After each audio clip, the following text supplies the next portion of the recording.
At the end of the interview is typically when the interviewer will say to you, hey, do you have any questions? And that's a great opportunity. You never want to say, no, I don't have any questions, because you always want to have at least 2 to 3 questions.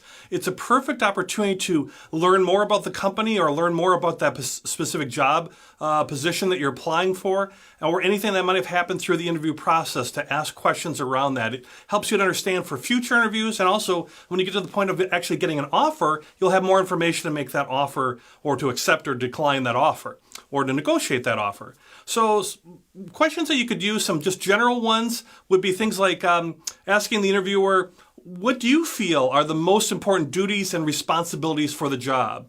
Or, for the person hired into this position, what do you think would be the most important or immediate priorities? What is the most difficult challenge a person in this position would face? What are some of the key skills or personal attributes you think a person in this position would need to have in order to be successful in the job? And where do you see the company headed in the next 5 years or into the future? These are some good general questions that you can always use. You want to prepare ahead of time, like 2 or 3, so you've got them in your pocket ready to go.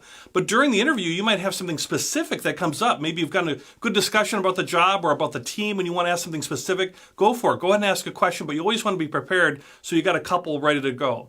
And then also when the interviewer answers your question, it might be a great opportunity that then, link how your skills really help beyond just him asking the question or answering your question, really in a short or concise manner. So for example, if you ask the interviewer, what do you think is the greatest challenge with this particular position, at least immediate challenge? And the interviewer said something like, well, this person is going to really need to be able to work with a lot of different team members from a lot of different departments. It's very cross-functional, so you got to be really skilled at that. You could say, oh, thank you, that's a great answer, and then add on to it like, oh, you know what, I forgot to tell you, or maybe we didn't expand enough. I can do this and this and this, real short and concise, where you actually answer that challenge or answer that question with a short little thing on top of their answer. So you ask the question, they give you the answer. You could then go on and ask another question, or it might be a great opportunity to reemphasize how you can really help them by what they say and give them some specific feedback on how you can help them. So it's a great opportunity not only to ask questions and learn more, but where you can also then add in a little bit more about your skills and abilities as well.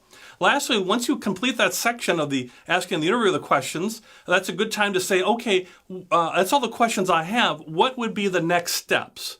So there's 2 ways you can do. One is to ask, what would be the next steps? It actually puts the interviewer not on the spot so much, but moves it along to say, okay, I'm ready. You've got to answer my questions. I've answered your questions. What goes next? Do we have more interviews? Are you going to give me an offer? What is it? If you don't ask that, sometimes the interview can just end and nothing happens. Even if you're a good candidate, and you get kind of lost in the mix of all the other interviews. So by asking the next steps, it almost gets the interviewer thinking like, oh, we should schedule the next interview right away, or I should walk down the hallway and introduce you to the team or take you on a tour. Asking what are the next steps. And the next step might be an offer right then and there, so be prepared for that. The other option you can do beyond asking for the next steps, or instead of asking for next steps, is if you had a great interview and everything's going great, maybe it's later in the interview process, is to ask for the job. Particularly if you're in sales or in management, where it might be expected to ask for the job, is a great time to say, you know what, you've been great, you've answered all my questions. If you have no other questions for me, I think I'd like to get started with this job. I think it'd be a great fit. What do you think? Should I start next week? It's not ask something even that simple. The interviewer is going to say either yes or no. You have really nothing to lose. They're not going to be offended by it. They'll be like, no, we're still interviewing other candidates. We're thinking about it, but you're a good candidate. Let's set you up for another interview, or we'll let you know, would be the worst case situation. Or best case situation would be like, I like that you asked that. Well, yeah, let's talk about that. Let's talk about money, and let's talk about an offer with you, and maybe you'll move the whole process along even faster by asking for the job. So the key thing on this, be prepared with your questions ahead of time. Ask specific questions that might come up during the interview that you want more information on. Link it to your skills. Ask what the next steps are, or possibly ask for the job because you might just get it.